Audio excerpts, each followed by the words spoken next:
मेरा नाम श्वेता जैन है, ऑल्सो श्वेता हर्षद कुमार छोलिया। मैं यूपीएससी एग्ज़ाम 2019 में क्लियर किया और आई वाज अलॉटेड आईआरपीएस। ये रिजर्व लिस्ट कब आई मैम, किसी का सवाल है तो ये रिजर्व लिस्ट आके 2-3 महीने बाद आती है। जो मेन लिस्ट आती है उसके बाद 2-3 महीने में रिजर्व लिस्ट पब्लिश करती है यूपीएससी।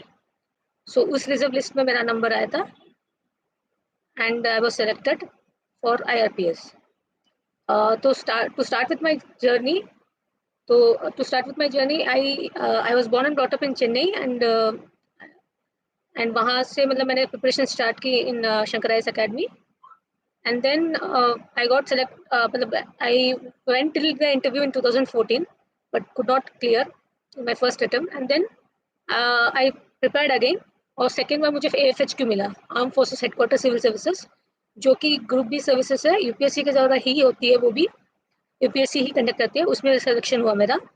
एंड उसके बाद मैंने इन द मीन टाइम मेरे पर्सनल लाइफ में भी कुछ चेंजेस हुई, जैसे कि शादी हुई, बेबी हुई। फिर मैंने सोचा कि मैं let me try once more, तो बेबी के साथ मैंने ट्राई किया, बेबी एंड जॉब के साथ मैंने वापस ट्राई किया and then I finally cleared in 2019। उसके बाद भी अटेम्प्ट्स थे but I was happy with what I was doing, तो मुझे नहीं लगा कि मुझे और ट्राई करना है। IRPS is one of the job जहाँ पे आप आके दोनों अपनी रिस्पॉन्सिबिलिटीज को निभा सकते हो, personal as well as work की responsibility, and at the same time आपके पास अच्छा लीवे रहता है कि आप कुछ लोगों के लिए कर सकते हो, जो कि मेरा मेन मोटिवेशन था कि हम क्यों अंदर आते हैं यूपीएससी में। और यहाँ पे किसी का क्वेश्चन है आपका मोटिवेशन कहाँ से मिला था, तो मोटिवेशन मुझे मिला था, I was part of this India against corruption का जो आंदोलन था उस टाइम पे 2011 में, तो मुझे लगा कि like let's do something. But वो जैसे ही वो मोमेंट थोड़ा फेल हुआ या फिर मोमेंट कम हो गया, तो आई फेल्ट कि like we need to do more, मतलब लाइक अगर हमको सिस्टम को बदलना है या फिर सिस्टम में थोड़ी कुछ बदलाव लानी है, we can not change entirely everything, but कुछ भी थोड़ी बहुत चेंजेस लानी है, तो we can get into the system and then do it. तो मुझे वहाँ से लगा कि like let's try for UPSC, and वो one of the main reason था, मोटिवेशन मिला मुझे कि वहाँ यूपीएससी एंटर करना है। और आई क्लियर्ड इन 2019 जैसे कि। और मेरे पास कुछ लिस्ट ऑफ क्वेश्चंस है जिसके थ्रू मैं आंसर देना चाहूँगी। सक्सेस का मेन रीज़न था पहले तो मेरे फादर पेरेंट्स, उसके बाद जैसे ही शादी के बाद में मेरे इन लॉज का भी बहुत सपोर्ट मिला, तभी मैं कर पाई बेबी के साथ और जॉब के साथ दोनों। तो इस वजह से मुझे लगता है कि मुझे family, both my parents as well in laws, my husband who was throughout this journey, मतलब हमेशा साथ में रहते गए, साथ में मुझे हर जगह, जैसे कि उसके बाद सिर्फ हमारा सिलेक्शन का नहीं होता है, उसके बाद ट्रेनिंग होती है जिसमें हम लोग को 1.5 साल अलग रहना पड़ता है, तो उस टाइम पे भी बच्चे को संभालना, ये सब चीज़ें करना, तो मेरे हस्बैंड ने काफ़ी सपोर्ट किया था। तो ये रीज़न है, मतलब I could finally get through this exam, toughest exam, one of the toughest exam. I am getting one important question, important books या इम्पोर्टेंट बुक्स जो भी है, जैसे कि कुछ प्रिलिमिनरी के लिए कुछ 15 इम्पोर्टेंट बुक्स होती है, जैसे कि हिस्ट्री के लिए और ज्योग्राफी के लिए एनसीईआरटी रेफर करें, और एनवायरनमेंट के लिए शंकर अकेडमी की बुक है एनवायरनमेंट की, वो शंकर गणेश का केक है इकोनॉमी के लिए, और हिस्ट्री के लिए also you can refer spectrum. तो कुछ पर्टिकुलर बुक्स ही रेफर करें और उसी बुक्स को वापस वापस पढ़ें। मोस्ट इम्पोर्टेंट की इसमें है, अगर की टू सक्सेस मुझसे पूछा जाएगा तो revision is the most important की टू सक्सेस। नॉट दैट कि आप बहुत सारी बुक्स पढ़ रहे हो उठा के, कोई भी बहुत सारी मार्केट में अवेलेबल है बुक्स, आपके पास बहुत सारे रिसोर्सेस भी है, बट आपको रिसोर्सेस पे स्टिक लेना है, कुछ ही रिसोर्सेस को यूज करना है और उसी को ही बार बार पढ़ते रहना, तब जाके आपका बेटर रहेगा, मतलब ये इजी हो जाएगा। Next question. हाँ, प्रीलिम्स में जैसे कि मैंने बताया कुछ 15 बुक्स पढ़नी है, और सीसैट के लिए आप इफ एट ऑल आप साइंस बैकग्राउंड से तो आपको ज़्यादा डिफिकल्टी नहीं होती है, बट आजकल कॉम्प्रिहेंशन थोड़ा टफ हो रहा है, तो you can read some newspaper, उसमें से थोड़ा मतलब आपकी वोकैबुलरी थोड़ी स्ट्रॉन्ग हो जाती है, और प्रीवियस ईयर क्वेश्चंस वगैरह उठा के देखिए कि मतलब 2012 के बाद में जैसे सीसैट में बदलाव आया है, उस हिसाब से आप देख सकते हैं। और how many hour one has to work on computer in FHQ. नहीं नहीं, एफएचक्यू में mainly it's desk job, since आप ऐसा कुछ कंप्यूटर पे वर्क करने का नहीं होता है। But yes, like normal timing जो होता है 9 to 6, वो तो आपका रहता ही है, आप बुकड हो जाते हो वहाँ पे। और उस बीच में जब भी आपको टाइम मिलता है 1-2 घंटे या फिर कुछ काम नहीं हो तो तब आपको पढ़ना होता है। तो ये सब आपको अपने मैनेजमेंट की स्किल्स की बदौलत मिलती है। आपको घर पे आने के बाद बच्चा भी सँभालना होता है, तो इसके लिए मैनेजमेंट स्किल्स की बात होती है। और जब भी आपको टाइम मिलता है, and yes, one thing which helped me a lot in AFHQ, मेरे बहुत फ्रेंड्स थे जो ऑलरेडी ऑल अटेम्प्ट्स दे रहे थे। तो हम लोग लंच के टाइम में बैठ के उनसे डिस्कशन वगैरह करते थे, तो वो मुझे बहुत फ़ायदा हुआ कि मुझे नेक्स्ट अटेम्प्ट क्लियर करने में ईज़ी रहा। प्रीवियस ईयर क्वेश्चंस कैसे एनालाइज़ करना चाहिए? प्रीवियस ईयर क्वेश्चंस इधर आप आके आप कुछ पर्टिकुलरली देखेंगे, मैप रिलेटेड क्वेश्चंस आते हैं, रिपोर्ट्स रिलेटेड क्वेश्चंस आते हैं, वर्ल्ड इकोनॉमिक फोरम या फिर जो भी रिपोर्ट्स आती है उसके रिलेटेड क्वेश्चंस आते हैं कि ये किस कौन निकाल रहा है, and threaten species, extinct species, उसके रिलेटेड क्वेश्चंस आते हैं। तो एटलीस्ट ये क्वेश्चंस की आप तैयारी पहले से ही करके रखिए। एंड करंट अफेयर्स में इसके रिलेटेड कुछ भी छोटा मोटा भी डेटा आता है उसको आके नोट डाउन करके रख लीजिए, नोट्स बना के रख लीजिए। तो ये आपका फायदेमंद रहेगा, जिससे आप मतलब लाइक एनालिसिस बोलते हैं प्रीवियस ईयर क्वेश्चन का, वो कर पाएंगे। और छोटी-छोटी चीज़ें जैसे होती है हिस्ट्री के रिलेटेड, जो भी आके इस साल में जो-जो इम्पोर्टेंट इवेंट्स होती है, उसके रिलेटेड क्या-क्या पहले हो चुका है, उसको एक बार आप देखते रहिए। समझ लीजिए आप अगर यहाँ पे कोई इवेंट हो रहा है एससीओ में या फिर कोई भी एससीओ क्वाड में कोई इवेंट, और एक वर्ड निकल जाता है जैसे कि वसुधैव कुटुंबकम, ऐसा या फिर अधिकांतवाद, ऐसे जो भी वर्ड्स निकलते हैं उसके वर्ड्स की थोड़ा सा गहराई से देख लीजिए कि कौन बोलता है, कौन कौन ये वर्ड्स के बारे में बताया है, ऐसा सब।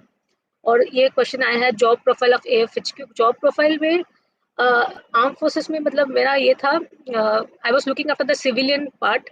आर्म फोर्सेस हेडक्वार्टर सर्विस में से दो होते हैं, एक तो फोर्सेस का लुक आफ्टर करना होता है, एक सिविलियंस का भी होता है, जो भी सिविलियंस हेल्प करते हैं फोर्सेस को। तो I was looking after the civilians part, उनका जो भी एम्प्लॉय का pension payments, there are 8 commands, तो one of the command was under me. So in short ये था जॉब प्रोफाइल। और उसके आसपास उसके अलावा हम लोग ट्रेनिंग का पार्ट देखते थे उनके रिलेटेड, उनकी promotions, payment, salary, pension, everything. और लाइक बेसिकली एचआर हम लोग मैनेज कर रहे थे एएफएचक्यू में। एएफएचक्यू के रिलेटेड थोड़ा मैं और बता देती हूँ। It's a good service. अगर आपको दिल्ली में रहना है तो बहुत अच्छी जगह सर्विस है। And if you want to have more exposure, आपको घूमना है, तो then you will not be happy with that service. Since आप दिल्ली में आपकी पोस्टिंग रहती है, तो आप काफ़ी हद तक पावर जो है, पावर से क्लोज रहते हो, कनेक्टेड रहते हो।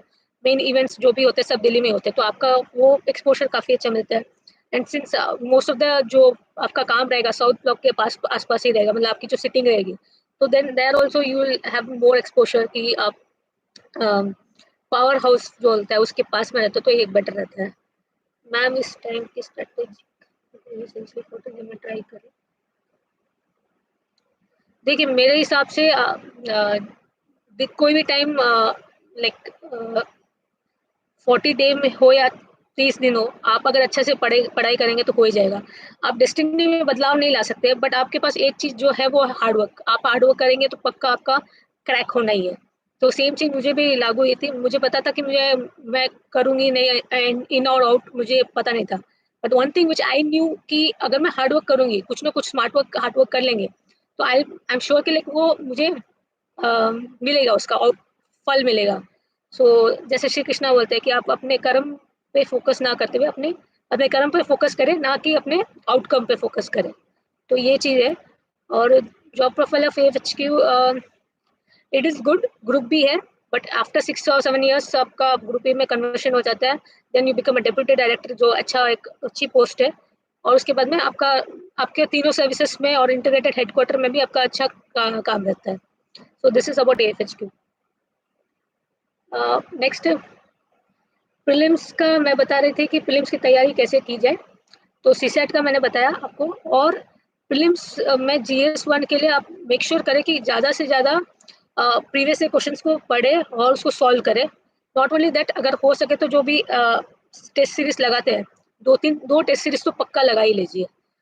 सिर्फ पढ़ने से कुछ नहीं होता, टेस्ट सीरीज सॉल्व करने से आपको पता चलता है कि आपकी गलतियाँ कहाँ हो रही है। और फिर उसके बाद में, और हाँ, रिविजन जैसे I was telling, it is a की। So once you write the test, again go back to your books, refer to it, like you will find कि अरे मैंने ये इस सोच इसको ऐसे नहीं पढ़ा था, I thought in this way, but एक क्वेश्चन ऐसा भी आ सकता है. So every time you go back to the computer. ये क्वेश्चन है एएफएचक्यू में कंप्यूटर वर्क होता है या कैसे डेस्क जॉब होता है. Both both e office start हुआ है तो एएफएचक्यू में ई ऑफिस भी स्टार्ट हो गया, बट मेनली पेन पेपर पे होता है बिकॉज सेंसिटिव फाइल्स होती है इसके लिए. What should be the plan to clear UPSC. One thing, you should plan well ahead. अगर आपको क्लियर मतलब जाना है यूपीएससी के अंदर घुसना है तो इट इज़ बेटर कि आप जब भी आपकी डिग्री हो उसके 1-2 साल पहले से अपना प्रिपरेशन स्टार्ट कर ले. एंड बाय द टाइम जब आपकी डिग्री खत्म हो जाती है तो आपको पहला अटेम्प्ट दे देना चाहिए, अगर आपका अच्छा अच्छा मतलब पकड़ है तो. Don't waste your attempt as such, but अगर आपका अच्छा अटेम्प्ट मतलब पकड़ है तो then you can go for and again prepare मतलब लाइक आप अपेयर कर सकते हैं. ओनली थिंग इज लाइक अगर आप अपेयर करते हो और आपका निकल जाता है तो इसमें फायदा ये होता है कि आप यंगेस्ट ऑफिसर बन जाते हो, और first attempt is always the best attempt मेरे हिसाब से, क्योंकि जब फर्स्ट अटेम्प्ट होता है तो आप कुछ सब कुछ नया होता है और आपका एकदम फ्री माइंड सेट होता है और आप एकदम अच्छे से लिखते हो. और जब even if you go for the interview you are like you have a very एक एडवांटेज होता है बाकी स्टूडेंट्स के कंपेरिजन में. तो इसके लिए मुझे हमेशा लगता है कि first attempt is the best attempt. तो तो you should start before way before मतलब लाइक जब आप ग्रेजुएशन कर रहे हो तो तभी आपको स्टार्ट कर लेना चाहिए थोड़ा बहुत प्रिपरेशन, एटलीस्ट एनसीईआरटी से स्टार्ट कर लेना चाहिए. And and and after that वो जैसे ही आपका प्री निकलने लगता है तो आपको यूपीएससी में आंसर राइटिंग बहुत इंपॉर्टेंट है मेंस के हिसाब से. तो देन यू शुड हो सके तो पीयर आंसर राइटिंग प्रैक्टिस या फिर ग्रुप डिस्कशन में ऐसा हो सके तो बहुत अच्छा होता है, क्योंकि आपको कवर करना बहुत होता है and you don't have time कि मतलब आप एक एक चैप्टर एक एक पॉइंट बैठ के पढ़ सको. जब आप ऐसे कोई ग्रुप डिस्कशन करते हैं तो उसमें आपके जो मल्टी डायमेंशनल अप्रोच बोलते हैं वो मिल जाता है. कौन किस क्वेश्चन को कैसे अप्रोच करता है, कौन उस क्वेश्चन को कैसे समझता है.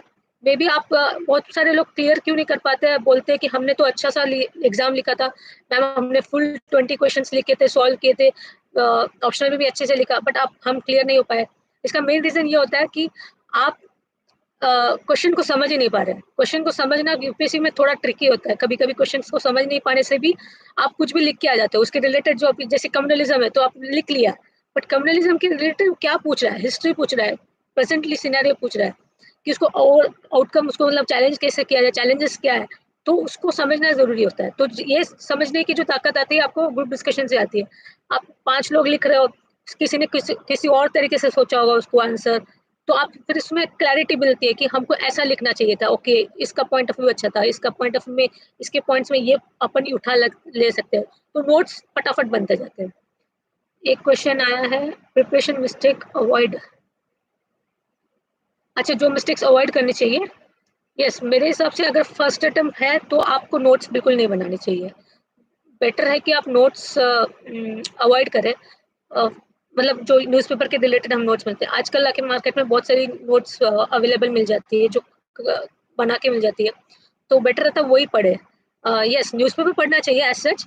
न्यूज़पेपर के रिलेटेड आप सिर्फ नोट डाउन करके रखो, वो भी जो बहुत शॉर्ट में. जो लंबे चौड़े नोट्स के पन्ने भरते हैं अपन, मैंने भी एक मिस्टेक की थी. तो this was one of the mistake. मुझे फील हुआ था कि फर्स्ट अटेम्प्ट में मेरा कहाँ बैकलैग हुआ, और सेकंड मेरा being a history optional I could not focus on the map वाला पार्ट. 50 मार्क्स होता है मैप में, but I could not focus on that and that is the reason, one of the reason कि मेरा mains में थोड़ा कम number आ गए थे. तो इसके लिए मेरा फर्स्ट अटेम्प्ट में छूटा था. So this is job profile of IRPS. या पर्सनल सर्विस का ये है, railway personal service now which is called is IRMS. It is also looking after the HR. हम लोग जैसे मैं personally I am working at Nagpur, about 12,000 employees है, उनका हम लोग pension, salary, promotions, D actions अगर जो भी होना होता है वो, and everything we look after the मतलब जो एम्प्लॉय के रिलेटेड जो भी होता है उनकी welfare activity one of the major reason है जो मुझे इस सर्विस के लिए अट्रैक्ट की थी. यू हैव सो मेनी, जैसे हम बोलते हैं कि आईएएस में बहुत सारा हम लोग वेलफेयर कर सकते हैं, भला कर सकते हैं, वैसे ही आके इंडियन रेलवे पर्सनल सर्विस में आपके पास बहुत अपॉर्चुनिटीज रहती है कि आप जो एम्प्लॉयज हैं उनके लिए बहुत कुछ कर सकते हैं. So we have something like हम लोगों के ब्यूटिशियन कोर्सेज वगैरह हम लोग ऑर्गेनाइज करते हैं, हमारे वेलफेयर क्रेश है, बहुत सारी चीज़ें हम लोग करते रहते हैं. बैक टू बैक, जैसे सेमिनार्स लेते रहते हैं और स्ट्रेस मैनेजमेंट, या फिर कोई भी जैसे वुमेन्स डे हो तो वुमेन्स को सत्कार करना, बहुत सारी वेलफेयर एक्टिविटीज भी कंडक्ट थ्रू आउट, मतलब एक साल में कितनी वेलफेयर एक्टिविटीज हम लोग कंडक्ट करते रहते हैं। And even we arrange trips, ये कैंप्स वगैरह होते हैं जो रेलवे आके स्पॉन्सर करती है, तो स्टाफ बेनिफिट फंड होता है, तो उसमें से बहुत कुछ कर सकते हैं। ये एक IRPS का एक इम्पोर्टेंट पार्ट है कि हम लोग वेलफेयर का देखते हैं। आपका इंटरव्यू एक्सपीरियंस कैसा था? मेरा interview experience to some extent it was okay, मतलब except for the first interview, बाकी दो इंटरव्यूज मेरे इतने अच्छे नहीं गए थे। जैसे कि मैंने बताया कि फर्स्ट अटेम्प्ट में या फर्स्ट इंटरव्यू जो भी होता है उसमें आप बहुत फ्रीली बता पाते हो, फ्रीली एक्सप्रेस कर पाते हो। बाद में सेकेंड एंड थर्ड इंटरव्यू में आपको काफी हद तक डर लगा रहता है कि अभी होगा नहीं होगा। तो first interview experience was very good, मेरे मार्क्स भी अच्छे बने थे, बट मेरा मेंस में रह गया था, मेंस में कम हुआ था मार्क्स, तो cumulatively I could not get into. But second and third interview में I could not do well, I was always nervous कि होगा नहीं होगा, कैसे करेंगे। तो थोड़ा बहुत ये रहता है। But at the end of the day कि मुझे ये पता था कि मेरा इंटरव्यू थोड़ा सा नीचे जाएगा, तो मैंने मेंस में बहुत मेहनत की थी, तो क्यूमुलेटिवली मेरे को सक्सेस मिल गया। फिर आपकी essay, GS and optional strategy ma'am. Essay के लिए मैंने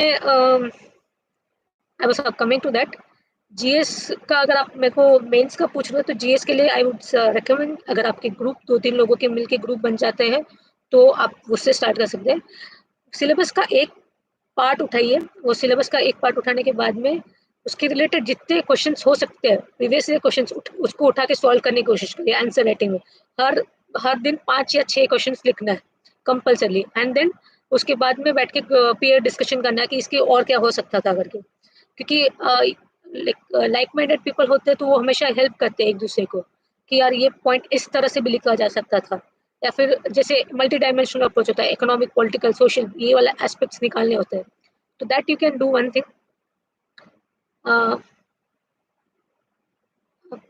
से हाँ, ऑप्शनल स्ट्रेटेजी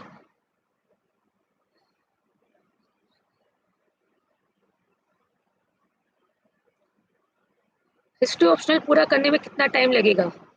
तो it takes around 4 months, minimum 4 months, या फिर मिनिमम नहीं, मोर देन 4 मंथ्स एक्चुअली।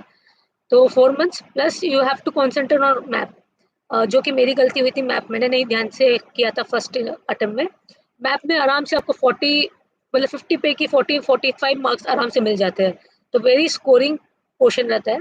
और हिस्ट्री ऑप्शनल में यू यू कैन इधर अच्छी कोचिंग क्लासेस लगा लो, या फिर आपको खुद से पढ़ना तो इग्नो के नोट्स अवेलेबल है, कुछ उपिंदर सिंह के नोट्स वगैरह ये सब अवेलेबल होते हैं मार्केट में, तो आप खुद से भी कर सकते हो। But then if you are going for a coaching तो हमेशा ये रहता है कि आपको डायरेक्शन अच्छी मिल जाती है, आपको पाथ इंस्ट्रक्शंस देने वाला कोई होता है, आपको बताने वाला कोई होता है, आपके जो आंसर्स होते हैं उसमें सुधार लाने वाला कोई होता है। एंड सेकेंड, मैंने स्टडी IQ के प्रीवियस ईयर क्वेश्चंस जो भी थे उसके पूरे सॉल्व किए थे, एंड उनके पास प्रीवियस ईयर क्वेश्चंस का क्या होता है वो बना के दिया था, तो दैट हेल्प मी अलॉट। ऐसे बहुत बार होता है कि वो क्वेश्चंस रिपीट हो जाते हैं, तो इन हिस्ट्री ऑप्शनल बहुत सारे दो क्वेश्चंस रिपीट हुए थे, सो दैट दैट अकॉर्डिंगली मैं लकी थी, उस टाइम मैंने क्वेश्चंस पढ़ के गए थे और मैंने वही जैसे कि लिख लिया। एंड जीएस की स्ट्रेटेजी ये होनी चाहिए कि आप पहले से सारी नोट्स बना के रखो, मतलब notes in the sense short, मैं इंट्रोडक्शन क्या लिखूंगी, कंटेंट क्या होगा मेरा, एंड कंक्लूजन क्या होगा। ये तीनों चीज अगर आपकी रेडी रही, क्योंकि 10 मार्क का क्वेश्चन आपको 7 मिनट में लिखना होता है, आपके पास सोचने का ज्यादा टाइम नहीं होता है। वन थिंग इज लाइक, हाँ सोचने के लिए आप कंटेंट मेन वाला जो डेटा होता है, मेन मेन पार्ट, उसमें अगर आप सोचे तो ठीक है।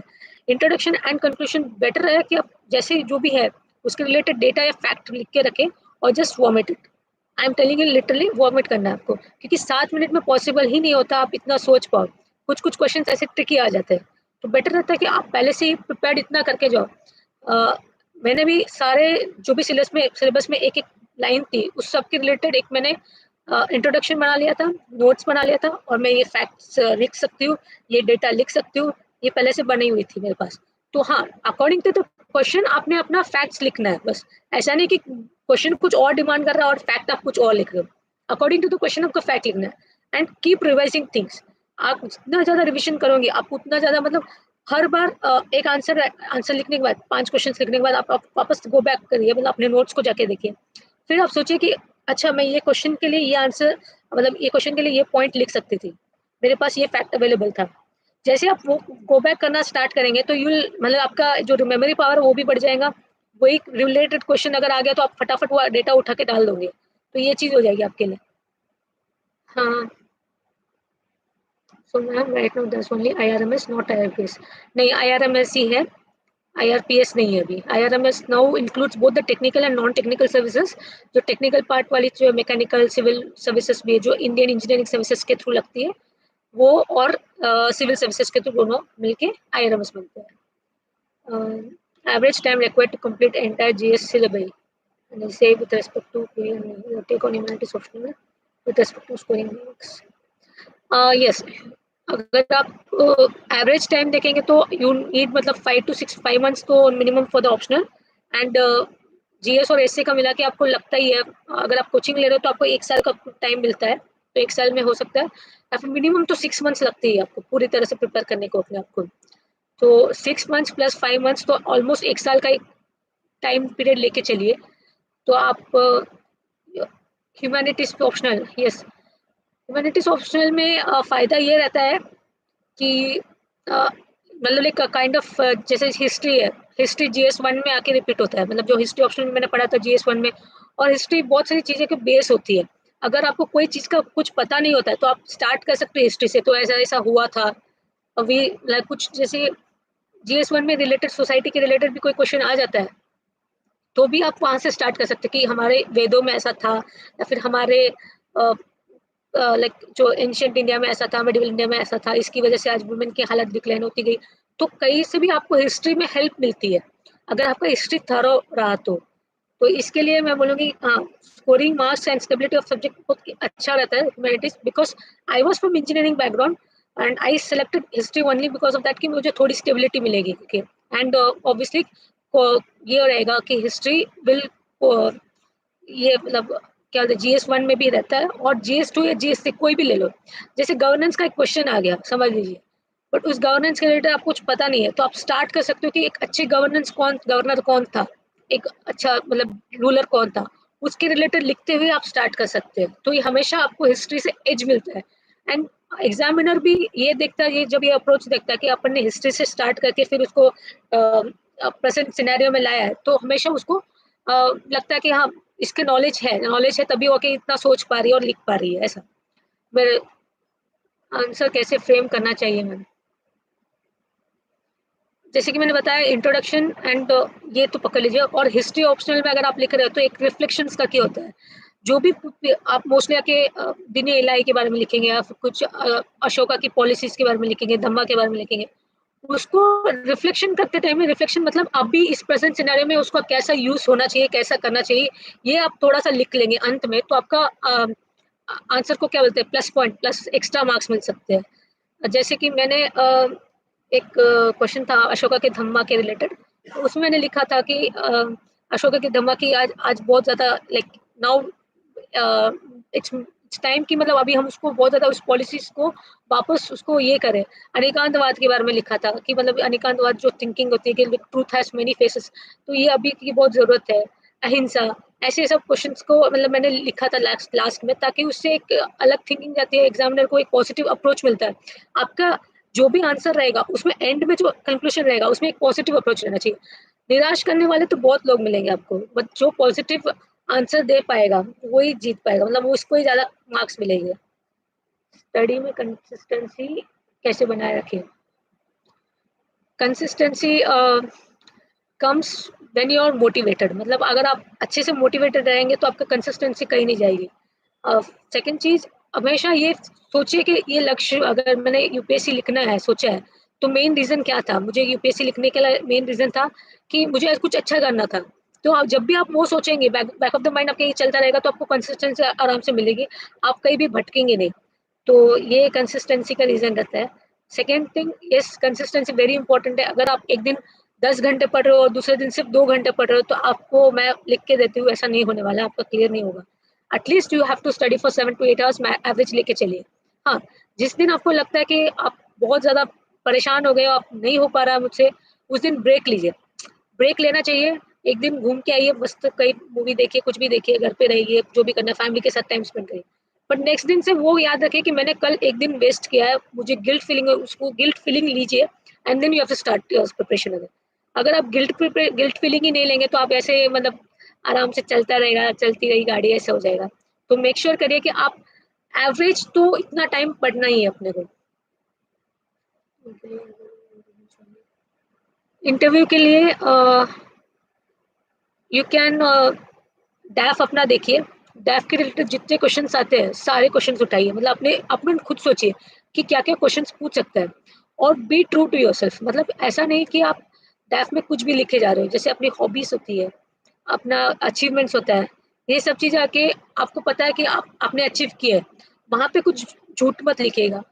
हो सके तो कन्विक्शन, क्योंकि जब आप आंसर देते हो तो आपकी आंखों में कन्विक्शन दिखना चाहिए कि मतलब मैंने ये किया है करके मैं ये बोल पा रही हूँ, तो बोल रही हूँ या रहा हूँ। तो कन्विक्शन तब आएगी जब आप आके उसने उसमें एग्जैक्टली जैसे कि मैंने एक लिखा था एजुकेशन के रिलेटेड कि मैंने ये सो एंड सो एनजीओ के साथ वर्क किया, तो मुझे क्वेश्चन पूछा गया कि आपने क्या क्या किया था। Since I had work with that NGO, और मैंने लिटरली मैं उस टाइम पे वहाँ पे ही रहती थी, मतलब काफी काफी हद तक मेरा टाइम वहाँ पे डोनेट किया था मैंने, अपना मतलब अपने आप को डोनेट मतलब ये किया था अच्छा। तो मैं कन्विक्शन से आंसर दे पाई मैं। हाँ, वो अलग बात थी, मेरा डर मुझे था कि मैं हमेशा डरती रहती थी, तो इसके लिए मेरा बैकफायर हुआ। बट अदरवाइज आपका कन्विक्शन रहता है तो आपकी आंखों से उसको दिख पड़ता है, मतलब जो लोग वहां बैठे हैं उनका 30-40 ईयर्स का एक्सपीरियंस रहता है, अगर आप झूठ थोड़ा सा भी ऊपर नीचे बोलोगे तो वो 1 मिनट में पकड़ लेंगे। तो इट्स बेटर कि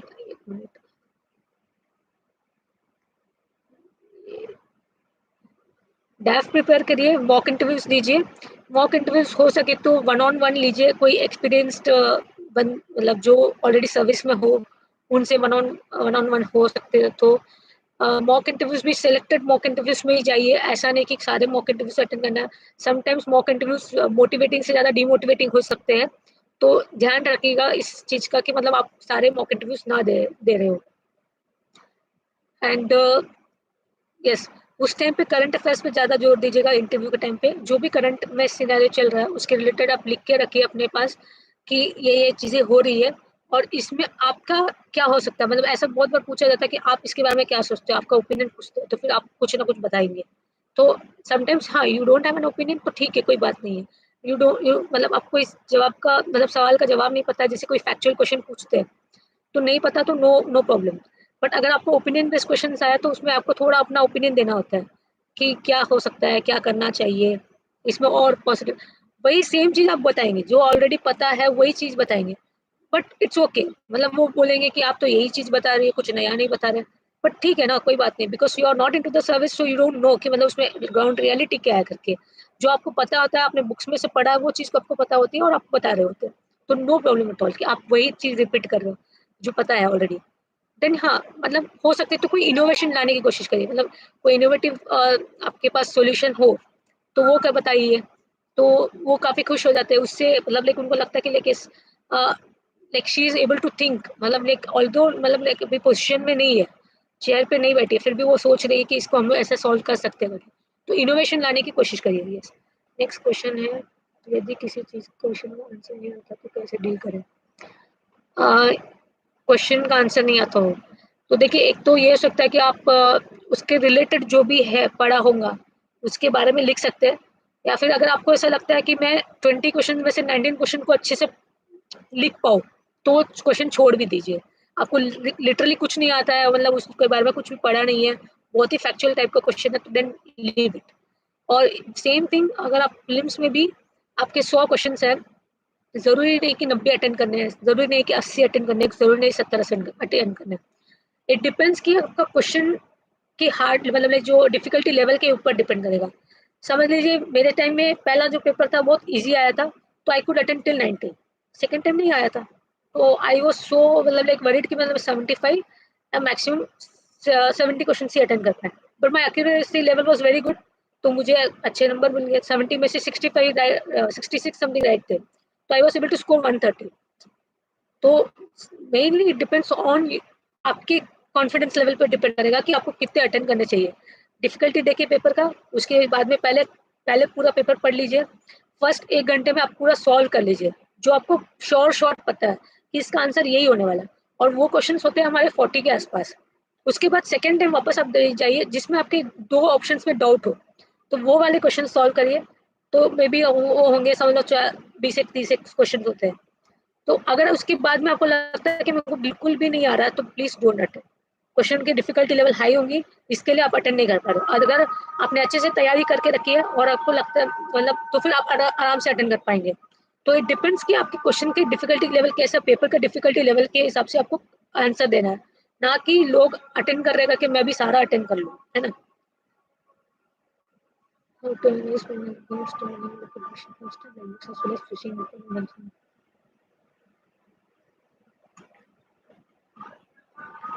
मैंने प्रिपरेशन स्टार्ट की 2014 में, इमीडिएटली आफ्टर माय ग्रेजुएशन। और मैंने कोचिंग ली थी, जैसे कि मैंने बताया था, चेन्नई से कोचिंग ली थी। और उसके बाद I came to Delhi only for 2 months, वो भी इंटरव्यू के टाइम पे, इंटरव्यू के पहले।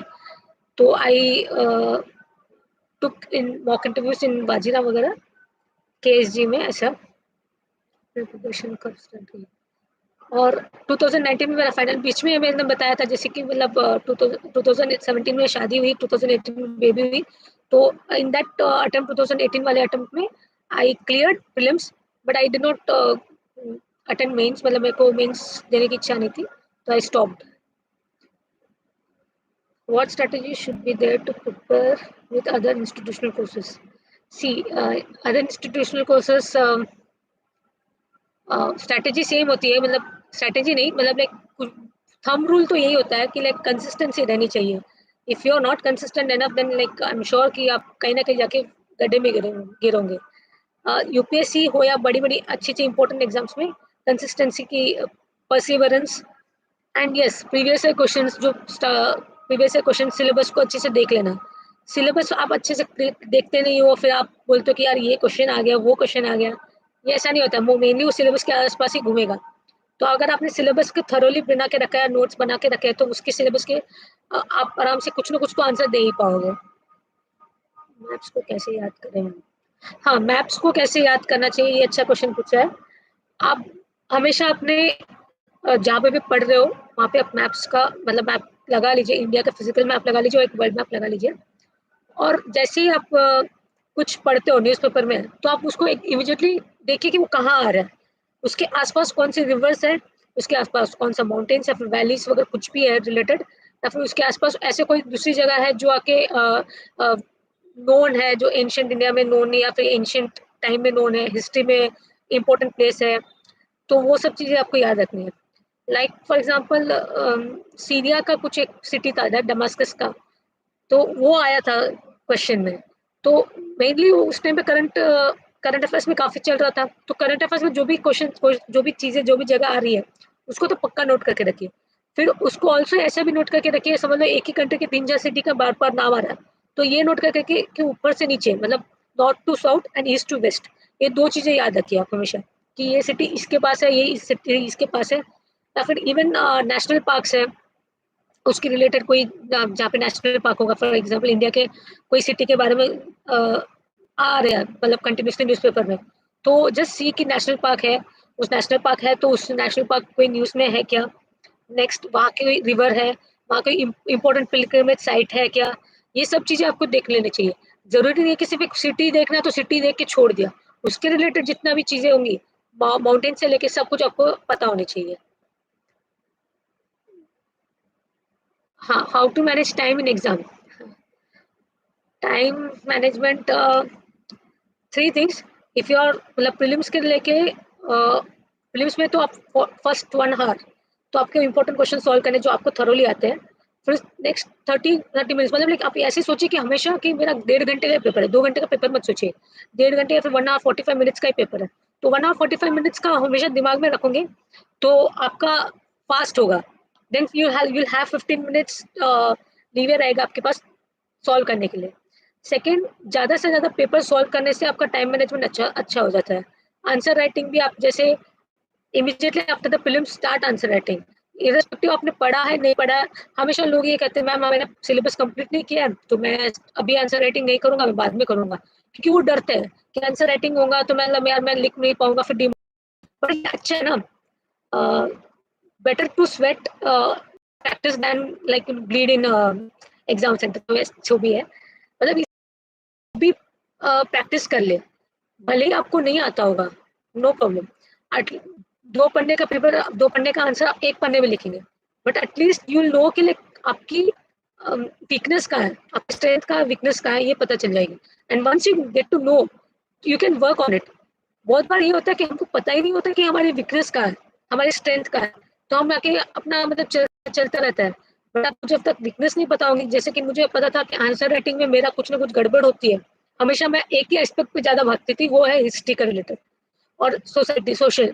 तो इकोनॉमिक एंड पॉलिटिकल ये वाला थोड़ा कम आता था, तो मुझे हमेशा पता था कि मुझे यहाँ पे इस पे फोकस करना है। तो I started writing with political and economic and then I started with the historical perspective and this so and so. तो हमेशा आपको याद रखना चाहिए, अपनी वीकनेस पता हो तभी आप आके उस पे विजय मतलब लाइक उस पे वर्क कर सकते हैं।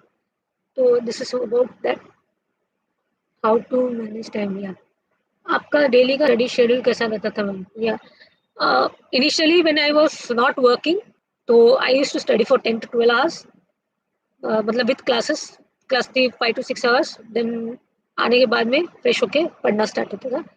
बट वंस जॉब लग गई 2017 में, जॉब और शादी दोनों था, तो फिर उसके बाद आई मतलब मुझे पता था कि मुझे क्या क्या पढ़ना है, मेनली क्या क्या पढ़ना है। तो my husband was also studying with me, he used to support me in that way also, कि मतलब वो मैं उनको सिखा रही हूँ ऐसे।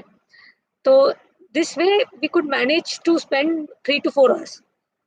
ऑफिस से आने के बाद जैसे बच्चों का वगैरह खत्म हो जाता था, and obviously my in laws, my mother in law was there, तो she help me a lot कि तो मैं I was able to take time out of my busy schedule and then I used to study for 3 to 4 hours. And since आके already आपने एक attempt दे रखा होता है, एक दो अटेम्प्ट दे रखे होते हैं, तो आपको इतना ज़्यादा टफ नहीं होता है, यू कैन मतलब मैनेज कर पाते हो। तो ये शेड्यूल था मेरा, 3 से 4 घंटे।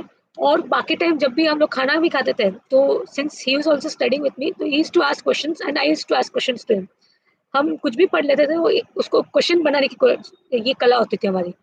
अ, जो जैसे अब एमसीक्यूज बना बना के क्वेश्चन पूछते थे एक दूसरे को, तो इससे काफी बारीकी से पढ़ना बोलते हैं ना, वो होता था। मतलब मुझे पता था कि मैं ये क्वेश्चन बनाऊंगी और इनको पूछूंगी, ये कैसे आंसर देते देखूंगी, या फिर वो भी बना करना। तो इससे मुझे ज्यादा हेल्प मिलती थी कि क्वेश्चन बनाने की, जो हर चीज जो पढ़ते हो उसमें अपने आप ही सोचिए कि क्या क्वेश्चन बन सकता है इससे। If you are studying about let's say governance, तो गवर्नेंस के रिलेटेड ये क्वेश्चन आ सकती है कि ये स्कीम किसकी है, एक स्कीम कब लाई गई थी।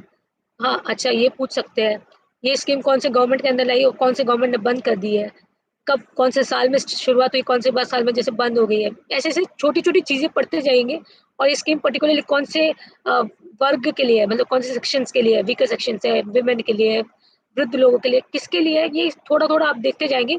तो ये क्वेश्चन बनाने की जो आदत बनेगी, तब आप आके अच्छे से सॉल्व कर पाएंगे।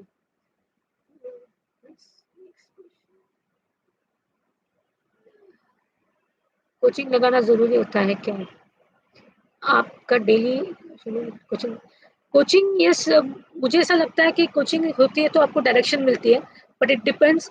बहुत सारे लोग ऐसे भी है जो बिना कोचिंग के भी कर रहे हैं and they have cleared with good rank. तो इट डिपेंड्स, मतलब आप अगर आप खुद से कर सकते हो तो वेल एंड गुड, बहुत लोग नहीं भी करते हैं। बट मेरा पर्टिकुलरली अगर आप मेरे को एक्सपीरियंस पूछेंगे, तो मुझे कोचिंग से हेल्प मिली थी, क्योंकि आपके पास टीचर्स होते हैं जो आपको गाइड करते रहते हैं हर बार। आंसर राइटिंग में भी आपका कुछ ना कुछ ऊपर नीचे, क्योंकि every time you don't have that group discussion वाला थिंग नहीं होता है। तो आप किससे लिखोगे, कि मतलब लिखने के बाद में कैसे पता चलेगा कि सही है गलत है, आप जो पढ़ रहे हो सही है गलत है। कभी आपको डिमोटिवेट हो जाते हो, तो आपको मोटिवेट करने के लिए कोई होना चाहिए। तो तब कोचिंग के जो टीचर्स होते हैं, जो जिनको आप फैमिली बना बैठते हो, तो वो आपकी हेल्प करते हैं। एंड जो भी आपके साथ में जो पढ़ते हैं सीनियर्स होते हैं, उनकी एक्सपीरियंस, उनकी सब उनसे भी थोड़ा कभी बात कर लीजिए मतलब। तो उससे क्या होता है, उनकी जो गलतियां होती हैं हम नहीं करते हैं। वो शायद उन्होंने 2-3 अटेम्प्ट लिख लिए होंगे, तो उन्होंने बताया होगा कि आप ऐसा मत करिएगा, ऐसे पढ़िएगा। तो कभी कभी वो जो क्या बोलते हैं, दूसरों की मिस्टेक्स हमारे लिए मतलब एक सबक हो जाती है कि एटलीस्ट हमको ये मिस्टेक नहीं करनी है। एंड यस, लिसनिंग स्किल्स रखिए अपनी, क्योंकि ऐसा नहीं कि आप सिर्फ बोले जा रहे हो, सुनना भी होता है कि कोई बोल रहा है आपको कि मतलब ऐसा मत करो Shweta, like don't do this, right this type of answer, ऐसे जो भी है। तो लिसनिंग स्किल रखिए, मतलब खुल के सुनिए कि अगर ये बंदा बोल रहा है, डोंट थिंक कि मतलब इसने यूपीएससी क्लियर नहीं किया, ये क्यों मुझे भाषण दे रहा है। नो, अरे वो नहीं किया है तो इसका मतलब ये नहीं कि वो नहीं बोल सकता है। उसका एक्सपीरियंस कहीं ज़्यादा है आपसे, तो इट्स बेटर कि आप हमेशा उनकी बात सुने और उसको अपने शेड्यूल में, अपने जो प्रिपरेशन है उसमें यूज़ करें। आईआरपीएस का प्रमोशन पहले असिस्टेंट पर्सनल ऑफिसर होता है, फिर 2-3 इयर्स में ही आके डीपीओ मिल जाता है। एंड और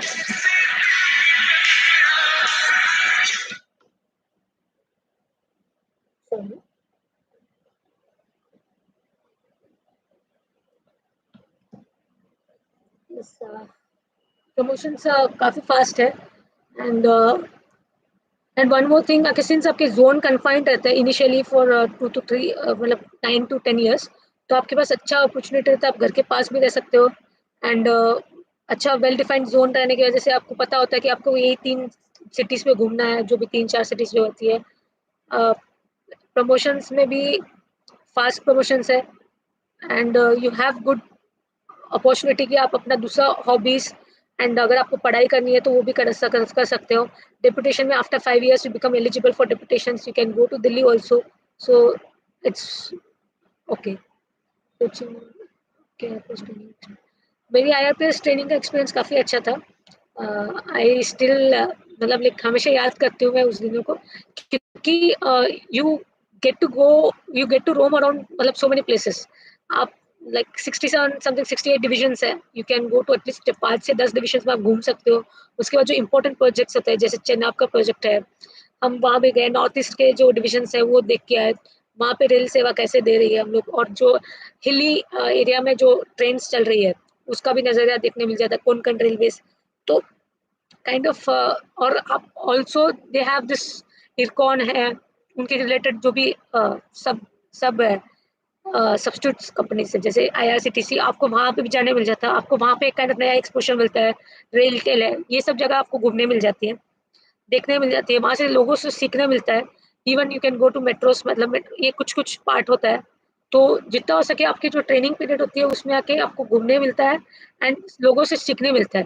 हर जगह का एक डिफरेंट वर्क कल्चर होता है, तो वर्क कल्चर से सीखने मिलता है कि आपको क्या क्या अपने जाने के बाद, अपनी पोस्टिंग होने के बाद में अपने वर्क कल्चर में मतलब क्या क्या बदलाव लाना है, क्या क्या चीजें इम्प्लीमेंट करनी है। मेरा कोई दोस्त नहीं है ऐसी तैयारी में, कोई फर्क नहीं पड़ेगा। नहीं, बिल्कुल नहीं फर्क पड़ेगा अगर आपकी तैयारी वैसे कोई दोस्त नहीं है, आप अकेले ही काफी हो। महात्मा गांधी ने जंग अपनी जब स्टार्ट की थी तो अकेले ही चले थे। तो अगर आपका दोस्त नहीं है तो कोई दिक्कत नहीं, बन जाते हैं दोस्त। ठीक है, तो आपको दिक्कत नहीं होगी, आप अकेले ही आप काफी हो। ओनली थिंग कि आपको कंसिस्टेंटली मेंटेन करनी है, कंसिस्टेंसी मेंटेन करनी है, आपको पढ़ना है। और ये सोच के पढ़ना है कि मतलब मैं कुछ अच्छा करूंगा, ये नहीं सोचते हुए ना कि मेरा रिजल्ट क्या होने वाला है, यार मैं क्या करूंगी, मैं लिखूंगी, लिख पाऊंगी नहीं लिख पाऊंगी, ये सब बाद में की बात है। एग्जाम के डे तक आपको सिर्फ ये सोचना है कि आपको 100% देना है, अपने एटलीस्ट अपनी प्रिपरेशन 100% रखनी है। जो होना है नहीं होना है, एग्जामिनर को क्या पता कभी आपका आंसर पसंद नहीं आएगा, आपने कुछ लिखा है कुछ नहीं पसंद आएगा, तो दैट यू कैन नॉट, मतलब उसके लिए आप कुछ जिम्मेदार नहीं हो, राइट।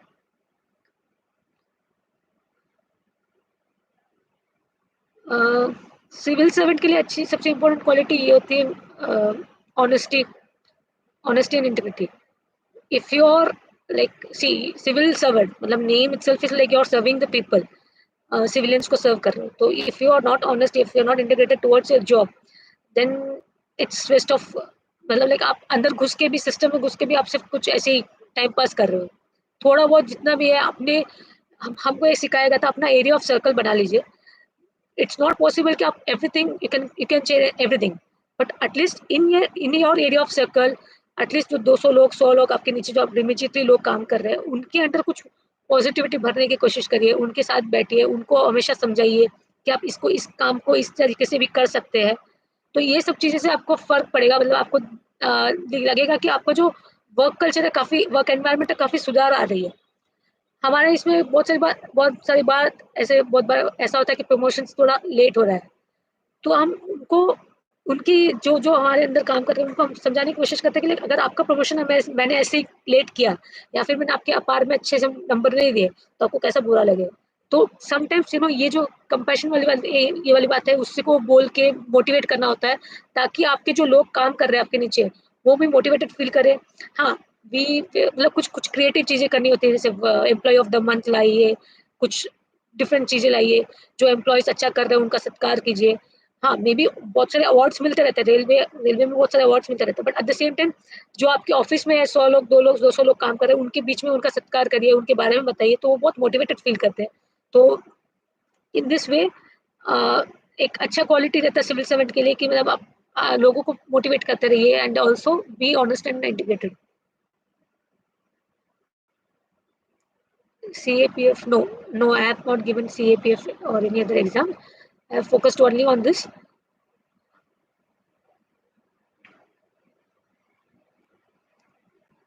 नोट्स टेकिंग के लिए आई हैव ऑलरेडी सेड कि notes taking it's not compulsory कि आप करंट अफेयर्स के नोट्स लीजिए। बेटर आपके जो मैगजीन्स होंगे, जो भी मंथली मैगजीन्स आती है, उसको पढ़िए।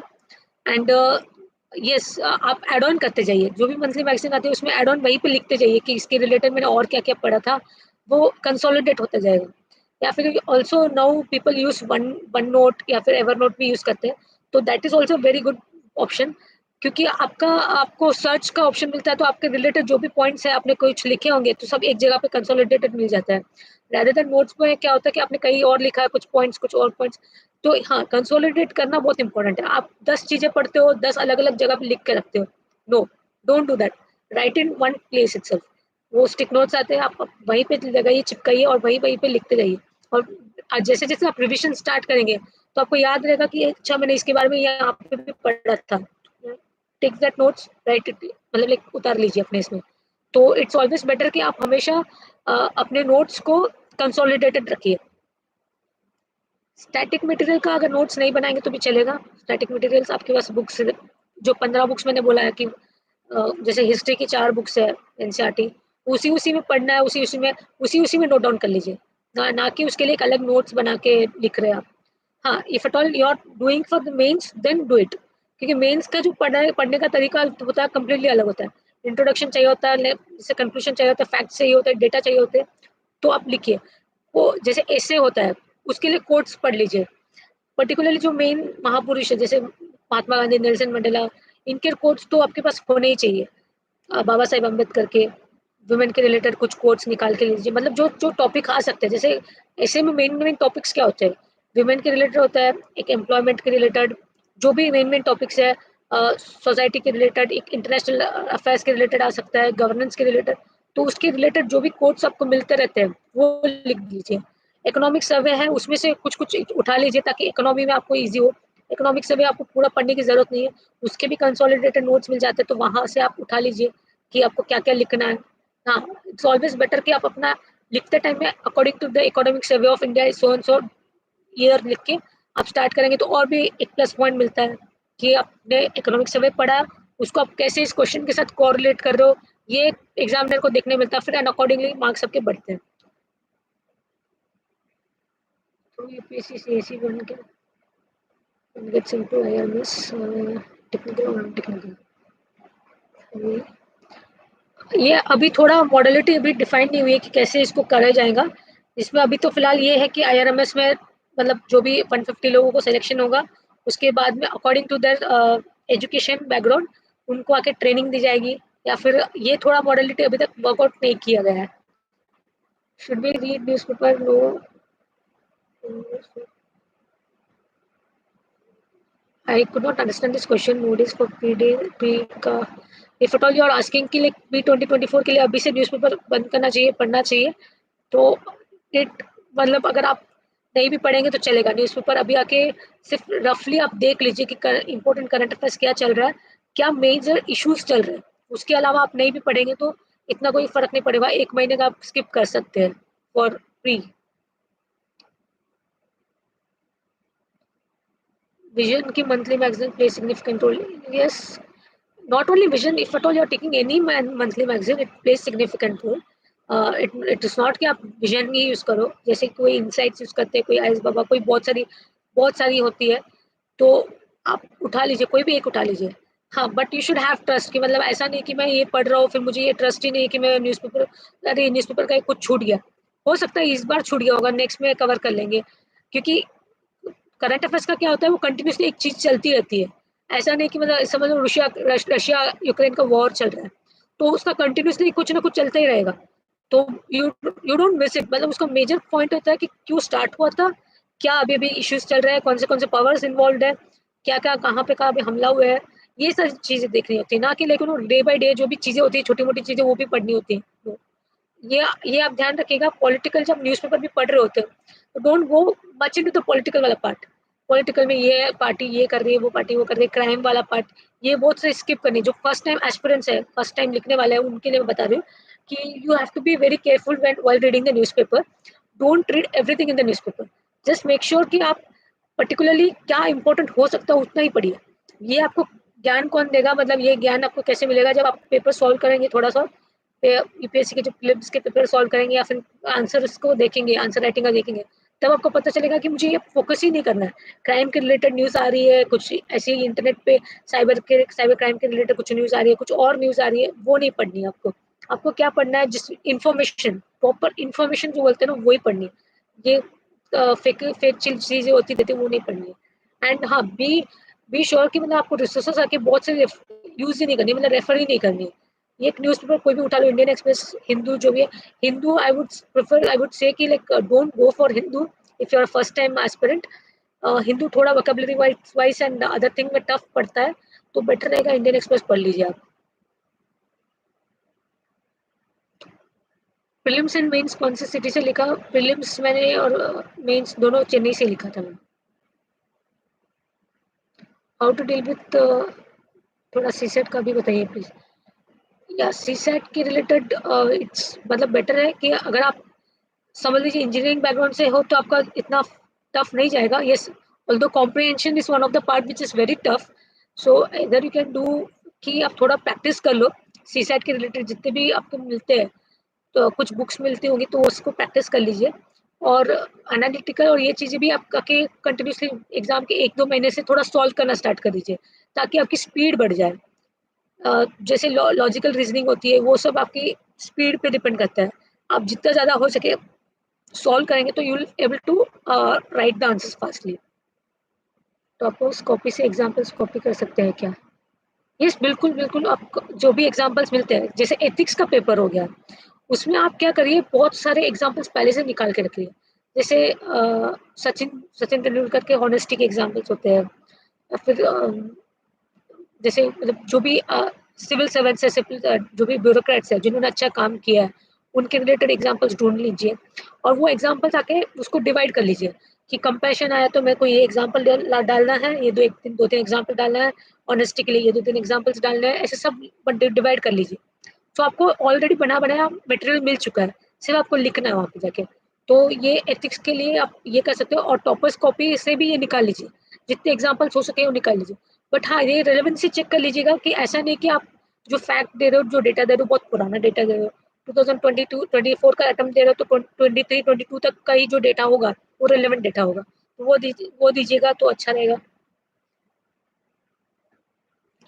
प्लान बी कब से रखना चाहिए मैम? प्लान बी, हाँ, 1-2 अटेम्प्ट होने के बाद में तो आप सोच ही सकते हो प्लान बी क्या होना चाहिए करके।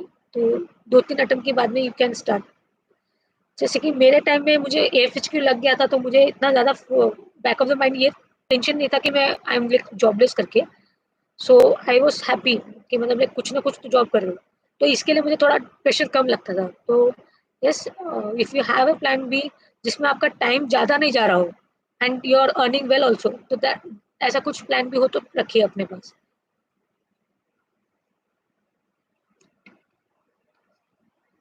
इंटरव्यू के लिए पर्सनालिटी डिपेंड करती है आपके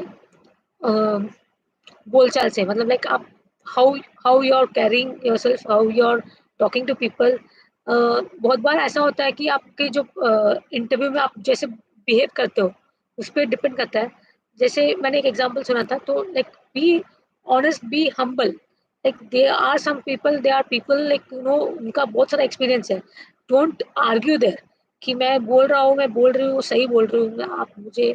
हाँ, जैसे कुछ चेयरपर्सन रहते हैं, उनको आके पसंद आता है वैसे टफ लोग, तो there you can be like that, but otherwise be polite, be humble, don't be arrogant. And if at all you don't know any question, just say कि I don't know and be humble with that. Like you are not, वहाँ पे वो guilt मत लाइएगा अपने face पे, but although कि मेरे को नहीं पता यार, मुझे बुरा लग रहा है, no, it's normal, it's human tendency कि अगर आपको दुनिया में 100 चीजें चल रही होती है, आपको सब चीजें पता नहीं हो सकती है, तो डोंट वरी। हाँ, बट आप इंटरव्यू जाने के उस 1-2 दिन, मतलब 2-3 दिन के जो न्यूज़पेपर्स है उसको अच्छे से थरोली पढ़िए। उसमें जो लिखे एक एक चीज को, एक एक वर्ड को रिलेट करिए, उसका बैकग्राउंड देख लीजिए कि क्या हो रहा है, क्यों स्टार्ट हुआ था, समझ कुछ भी, और उसका ओपिनियन बनाइए। जैसे कि छोटी मोटी चीजें, जैसे ट्रिपल तलाक है उस टाइम पे, या फिर जो सेंट्रल विस्टा चल रहा था 2019 में, या फिर कोई भी चीज अभी भी जो article 370, you should have an opinion on it. मतलब ऐसा नहीं, आप नहीं बोल सकते हो कि मतलब मैं सिंस सके oh no I can not comment on that because it's very sensitive thing. No, you will have to say something, है ना, but you have to balance yourself, कि ऐसा नहीं कुछ भी बोले जा रहे हो, मतलब आप डोंट शो कि आप राइट विंग और left wing, don't, but at least you should have some opinion. वो भी एकदम सेंट्रिस्ट अप्रोच करके, एकदम बैलेंस्ड अप्रोच करके, और उसमें भी आके हमेशा प्रो पीपल जाइए, प्रो पीपल, या फिर कोई भी स्कीम है उसके बारे में प्रो पीपल थिंकिंग रखनी चाहिए। तब आपका पॉजिटिव अप्रोच रहेगा तो बहुत अच्छे से आपका आंसर भी अच्छा बनेगा, निकल के आएगा। कि एथिक्स स्ट्रेटेजी, हाँ, जैसे एथिक्स की स्ट्रेटेजी मैंने बताई थी, मतलब मैंने ज़्यादा से ज़्यादा एग्जांपल्स रेफर किए, एग्जांपल्स को नोट डाउन कर लिया, और एक एक वर्ड जो भी कीवर्ड है उसका डेफिनेशन रट्टा मार लिया, क्योंकि हम लोग हमेशा ये जाने के बाद वहाँ पे डेफिनेशन ही भूल जाते हैं, मतलब कंपैशन क्या है, काइंड ऑफ, मतलब we are not able to express वहाँ जाके। सो बेटर है कि आप थोड़ा लिख के जाइए कि कंपैशन क्या है, मतलब एटलीस्ट आपका नोट्स बना के रखिए, कंपैशन के रिलेटेड जो एग्जाम्पल्स है मुझे वो लिखने हैं। और जैसे केस स्टडीज आती है, तो केस स्टडीज में भी प्रो पीपल वाली जो के आंसर्स, मतलब जो जो प्रो पीपल, जैसे 3-4 ऑप्शंस दे रखते थे, तो प्रो पीपल होता है जो पॉजिटिव अप्रोच होता है, जिसके जिसमें आके आपका डेवलपमेंट दिखता है, मतलब आपका दिख रहा है कि आप प्रो काइंड ऑफ ऐसे हो बंदे जिसको आके फर्क पड़ता है कि लोगों की भलाई से, वैसा टाइप का आंसर्स निकालने की कोशिश करिए, तो वो बेटर रहेगा एथिक्स के लिए। एंड हाँ, उसमें एथिक्स में आके टाइम मैनेजमेंट की बहुत ज़रूरत होती है, तो आप पहले से ही बहुत सारे केस स्टडीज लिखना स्टार्ट करिए। केस स्टडीज तो भी एक बार का हो जाता है, एंड बट जो पहले के जो 10 क्वेश्चन, कुछ क्वेश्चन आते हैं 10-10 मार्कर्स, तो उसमें उसमें आपको डेफिनेशन काइंड ऑफ होना चाहिए, एग्जाम्पल्स होने चाहिए, एंड देन और उस सिचुएशन में अपने आप को डाल के अगर आप कैसे सोच पा रहे हो वो कुछ लिख दीजिए। हमेशा जैसे ऐसे हो या फिर ऐसे, इसमें आप अपने एनेक्डोट्स डालिए, कि मतलब मेरी स्टोरी, कुछ स्टोरी हो सकती है आपकी छोटी मोटी, वो लिख के डालेंगे तो उसमें आगे एक अच्छा इम्प्रेशन क्रिएट होता है।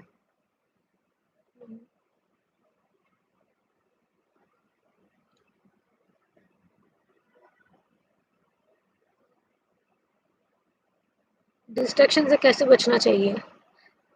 डिस्ट्रैक्शंस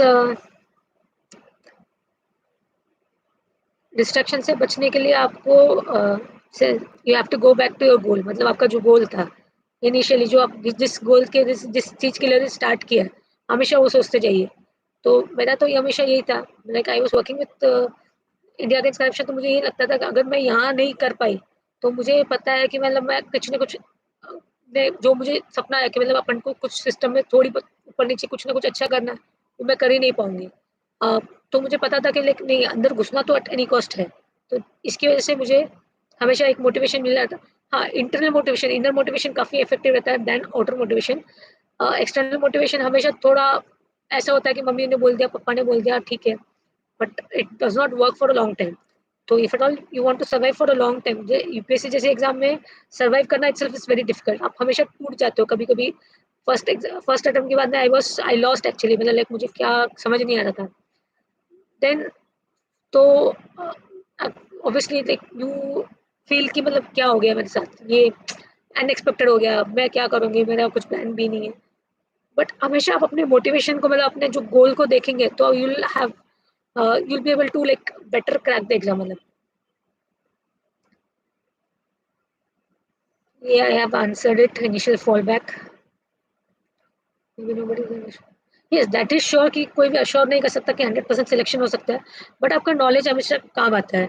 जो भी मैंने अभी पढ़ा है, मतलब लाइक इंजीनियरिंग में हम लोग डिफरेंटली पढ़ते हैं, टेक्निकल पार्ट पढ़ते हैं, बट जो यहाँ पे पढ़ते हैं ज्योग्राफी, हिस्ट्री, मतलब लाइक इंटरनेशनल अफेयर्स, बट आप जब भी आके कोई भी पीयर ग्रुप में बैठते हो तो आपके पास पॉइंट रहता है बोलने के लिए, बिकॉज यू नो एवरीथिंग।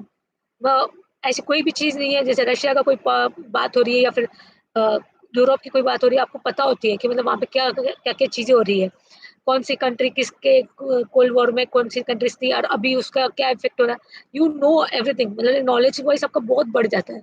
तो हमेशा ये खुशी मानिए कि मेरा नॉलेज कंटेंट इतना बढ़ गया है कि मैं चार चार लोगों के सामने कोई भी डिस्कशन स्टार्ट होगा, कोई डिबेट होगा, तो at least I would be able to answer something, I would be able to interact with people. We are the people, like we are generalist, we are not specialist as such, but specialist को भी हम लोग मात दे सकते हैं क्योंकि अपने points होते हैं। Like for example my cousin who is like into the chemicals वगैरह, तो I was able to talk to him because like कि हो सकता है कि हम बताते हैं जैसे जट्रोफा है, ये प्लांट्स वगैरह यूज करो, क्या एथेनॉल कंटेंट कितना मिक्स करना है, ये क्या है वो क्या है, so we are able to talk to them. तो नॉलेज जो मिलती है इस पूरे एग्जाम के प्रोसेस में वो अनगिनत होती है, मतलब इतना ज्यादा नॉलेज मिलता है। So you will be happy कि मतलब ऑल्दो सिलेक्शन नहीं हुआ तो भी you will happy, at least you have knowledge, you will get wisdom also with this. Interview में सॉरी कह सकते हैं क्या? बिल्कुल आप सॉरी कह सकते हैं, कोई बात नहीं, sorry ma'am, I do not know the answer. तो बहुत पोलाइटली बोलना है उस चीज को। इंटरव्यू में ड्रेस कोड यस मैटर करता है। अगर आप मतलब like for boys like formal suit, और लाइक वुमेन के लिए इट वुड बी बेटर कि आप साड़ी पहने, और या फिर सलवार भी पहनते तो एक कोट हो सकता है तो पहन लीजिए, ब्लेजर हो तो। Answer writing I use to look, मतलब लाइक मेरे तो पीयर जो friend, sorry peer pressure peer friends थे, उनके साथ हम लोग बैठ के लिखते थे, और वो ही चेक कर लेते थे आपस में एक दूसरे का। एंड अदरवाइज जहाँ पे भी आप कोचिंग सेंटर में लगा रहे हो तो वो कोचिंग सेंटर वाले भी करते थे। बट यस ये चीज़ें होती है कि आजकल कोचिंग सेंटर वाले इतना कुछ बता नहीं पाते, वो वही सेम पॉइंट्स बता देते रहते हैं। अगर आपको ऐसा लगता है कि आपको सिर्फ वही सेम पॉइंट सेम स्टोरी बताई जा रही है, आपका कुछ एड ऑन नहीं हो रहा है, वैल्यू एडिशन नहीं हो रही है, देन यू कैन डू कि आप खुद ही इसको एनालिसिस करो, खुद उस आंसर्स को एनालिसिस करो, गो बैक, मतलब नोट्स में से देखिए कि आपने क्या क्या पॉइंट नहीं लिखे हैं, इस पॉइंट को कैसे लिखा होता तो एक और एक अच्छे तरीके से मतलब आपको डिफाइन कर पाते थे अपनी जो एक्सप्रेस करना होता है। Answer writing is what you are expressing. एक पर्टिकुलर प्रॉब्लम दिया है, उसको आप एक्सप्रेस कैसे कर रहे हो, ये चीज है, उसको सॉल्व करना है, ठीक है, पॉजिटिव अप्रोच रखना है। बट अगर आपके पास नोट्स है तो उसको कैसे यूज करेंगे तो आके आप एक्सप्रेस कर पाओगे अपने आप को कि मैं ये हूँ और मैं ये सोचती हूँ इस प्रॉब्लम के बारे में, तो दैट वुड हेल्प। जो एग्जामिनर है वो सोचेगा कि हाँ इस बंदे ने इस प्रॉब्लम को पॉजिटिवली सोचा है, आज नॉट की लाइक यू नो कोई तो रैंडमली प्रॉब्लम है इसको छोड़ दो भाई ये सब। तो दिस विल बी गुड, खुद भी चेक कर सकते हैं, बेटर रहेगा। हाँ, personal and professional life now, after having two babies, like two angels, after being mother of two angels, it's like थोड़ा difficult होता है, but then you have options कि if you have a good family, like if you have support from your husband, then you can manage both the things.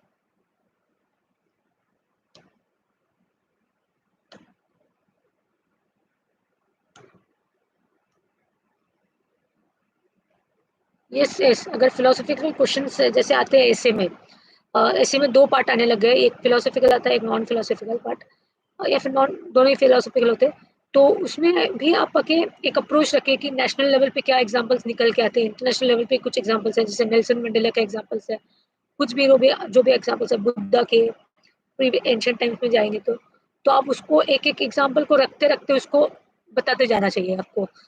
तो इसमें इसमें क्या होता है कि एग्जामिनर बोर नहीं होता, फ्लो भी रहता है अपने आंसर्स में, ऐसा नहीं कि मतलब रैंडमली लिखे जा रहे हैं। और हाँ, इंडियन एक्सप्रेस की जो जो ये होती है एडिटोरियल पार्ट, वो पढ़ते रहिए तो आपको ना उसमें ऐसे कैसे लिखना है, अच्छा ऐसे कैसे बनता है वो पता चलेगा। नॉट ओनली इंडियन एक्सप्रेस, कोई भी हिंदू या फिर उसका लीड या फिर एडिटोरियल पार्ट पढ़िए, तो उसमें आपको लिखना कैसे है, फ्लो कैसे मेंटेन रखना है, एक चीज को दूसरे से कनेक्ट कैसे करना है वो पता चलेगा।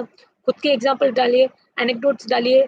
और मैंने एक फर्स्ट टाइम जब मैंने लिखा था इसे, तो मैंने ये एक कार्टून टाइप का भी बनाया था, जैसे कि एक टेक्नोलॉजी पे ऐसे कोई आया था, तो I just made a cartoon of that कि people मतलब like two persons sitting on moon, they are discussing कि our ancestor used to मतलब like वहाँ पे रहते थे मतलब अर्थ को दिखा के। तो मैंने वो भी बनाया था एंड करने के लिए, मतलब हमारी टेक्नोलॉजी इतनी बढ़ जाएंगी ये बताना चाहते थे। तो ऐसा कोई कार्टून होता है तो भी ऐसे कुछ कार्टून्स निकाल के रखे, you can use that in ऐसे। पता नहीं मतलब बहुत बार बोलते हैं कि नहीं करना चाहिए, but I used it and I got very good marks. ऐसे की स्ट्रेटेजी बता दीजिए क्या?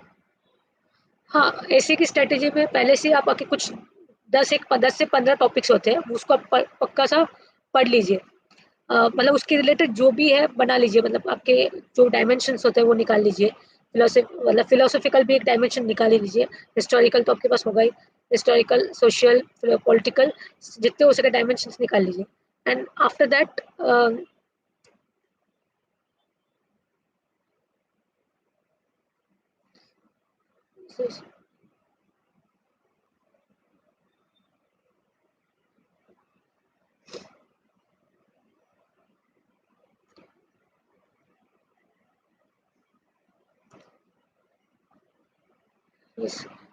ये हाँ, तो एसी के लिए वहां से आप स्टार्ट कर सकते हैं। और even when you are writing in the exam, पीछे में आपके रफ शीट होगी, उसके रिलेटेड जो भी आपके मन में आ रहा है उस टॉपिक के रिलेटेड उसको सब लिख दीजिए, नोट डाउन कर लीजिए। और फिर आके ये भी लिख लीजिए कि पॉइंट नंबर 1, पॉइंट नंबर 2, मतलब मुझे ये पैरा में इसके बारे में लिखना है, फिर पैरा 2 नंबर में इसमें ये लिखना है, ताकि आपका फ्लो वहीं से मेंटेन रहे। ऐसा नहीं कि आप रैंडमली उठा उठा के पॉइंट्स लिखते जा रहे, तो दैट विल हेल्प इन ऐसे।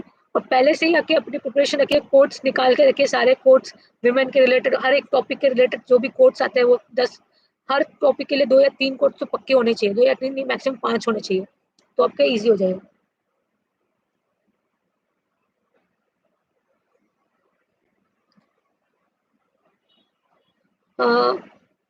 To crack in the first attempt, major मतलब एक हमेशा ऑप्शनल पे फोकस करिए, अपना ऑप्शनल अच्छा बनाने की कोशिश करिए, क्योंकि ऑप्शनल के नंबर आपको एज देता है बाकी सबसे, तो that will help.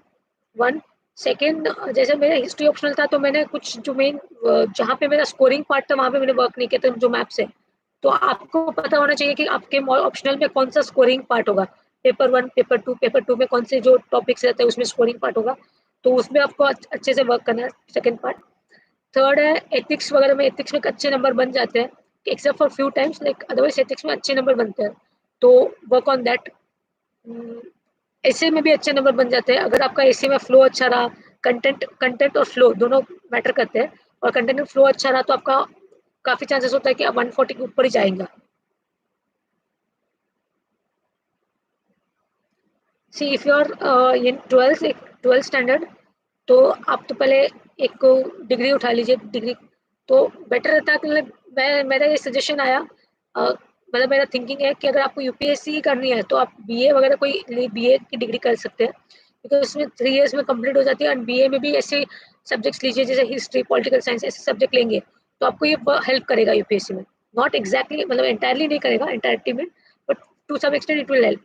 So you can go after BA, मतलब like after twelfth you can go tech, मतलब बीए कर लीजिए, बीबीए वगैरह जो भी कर लीजिए, जिसमें आपका टाइम ज़्यादा मतलब ग्रेजुएशन में ज़्यादा टाइम ना देते हुए आप यूपीएससी के लिए प्रिपरेशन स्टार्ट कर सकते हैं। तो that would be. So any other questions? No?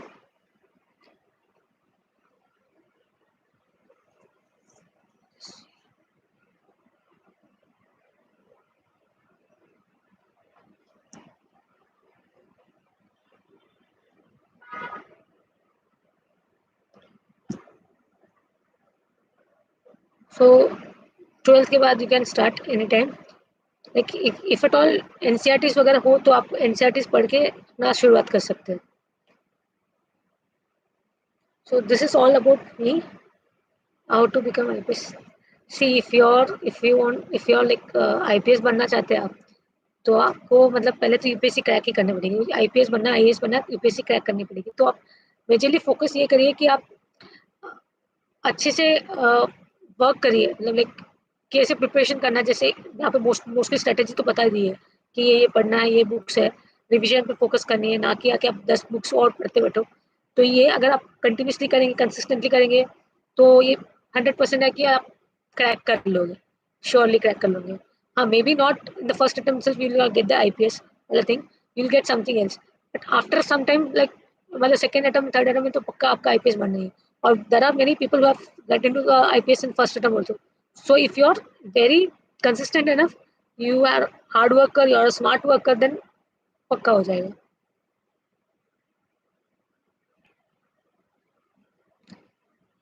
ठीक है, let me end this session today. I'm so thankful to UPSC Time India कि UPSC Time को मैंने opportunity दी है to talk to people. This opportunity will, I hope like those who have attended this session will be will get benefited by the मेरी जो strategy से benefit करेंगे. IPS is more better than IRMS. Yes, indeed, IRMS से better ही है.